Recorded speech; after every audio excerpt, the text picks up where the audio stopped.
मूसा के आदमी सांवल पर गोलियां चला देते हैं और सांवल बुरी तरह जख्मी हो जाता है। पिया चीखकर गाड़ी रुकवाती है और फौरन सांवल के पास पहुंचती है। सांवल के हाथ से खून बह रहा होता है और पिया के हाथ खौफ से कांप रहे होते हैं। पिया रोते हुए कहती है, सांवल आंखें खोलो, प्लीज मुझे अकेला मत छोड़ना। सड़क पर लोग जमा हो जाते हैं। कोई एम्बुलेंस को फोन करता है। पिया सांवल को गाड़ी में डालती है और फौरन अस्पताल ले जाती है। अस्पताल के इमरजेंसी वार्ड में डॉक्टर आते हैं।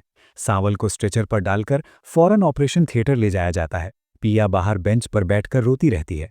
उसके कपड़ों पर सांवल का खून लगा होता है। वो बार बार सोचती है कि अगर सांवल को कुछ हो गया तो वो खुद को माफ नहीं कर पाएगी। कुछ देर बाद डॉक्टर बाहर आकर बताता है कि गोली बहुत करीब से लगी है। सांवल की हालत नाजुक है और अगले चंद घंटे बहुत अहम हैं। जेल में असलम को खबर मिलती है कि सांवल पर हमला हुआ है।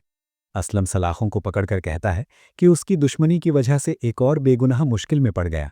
दूसरी तरफ सेठ दाऊद अपने घर में निसार से फोन पर बात कर रहा होता है। वो कहता है कि अगर सांवल जिंदा बच गया तो काम पूरा नहीं हुआ। निसार कहता है कि गोली ठीक लगी है, बचना मुश्किल है। दाऊद कहता है कि उसे सांवल की मौत नहीं, उसका डर चाहिए। उसी वक्त न्यूज़ चैनल्स पर खबर चलती है कि सोशल वर्कर सांवल पर जानलेवा हमला हुआ है। ये खबर देखकर अलियार परेशान हो जाता है। उसे पिया की बातें याद आने लगती हैं। अलियार घर से निकलता है और कहता है कि उसे सच जानना है। अगर उसके अब्बू इस सब के पीछे निकले तो वो उनके खिलाफ भी खड़ा होगा। वो खामोशी से अपने वालिद के पुराने राब्तों की जांच शुरू कर देता है।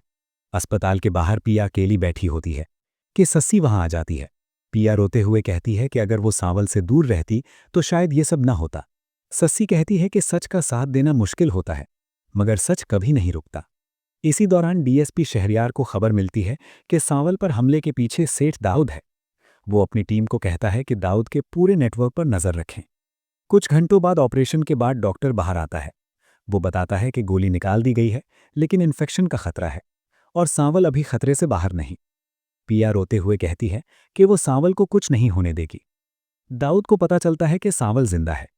वो गुस्से में निसार पर चीखता है और कहता है कि अगर सांवल बच गया तो वो उसे सुकून से जीने नहीं देगा। अलियार को कुछ पुराने केसेस के कागजात मिलते हैं जिनमें दाऊद का नाम आता है। वो सोचता है कि अगर पिया सच कह रही थी तो वो बहुत बड़ी गलती कर रहा था। वो फैसला करता है कि वो अस्पताल जाकर पिया को सब बताएगा। रात को आईसीयू के बाहर पिया बैठी होती है। अंदर सांवल वेंटिलेटर पर होता है। मशीन की आवाज पिया के दिल की धड़कन तेज कर देती है। अचानक अलियार वहां आ जाता है। पिया गुस्से में खड़ी हो जाती है। अलियार कहता है कि वो लड़ने नहीं, सच जानने आया है। पिया कहती है कि अगर उसके अब्बू इस सब के पीछे निकले तो वो कभी माफ नहीं करेगी। अलियार शीशे के पार सांवल को देखकर कहता है कि अगर सांवल को कुछ हुआ तो वो खामोश नहीं रहेगा। अब सवाल ये है कि क्या अलियार के सामने मूसा और दाऊद की सच्चाई आएगी? ये जानने के लिए चैनल को लाइक, शेयर और सब्सक्राइब करें।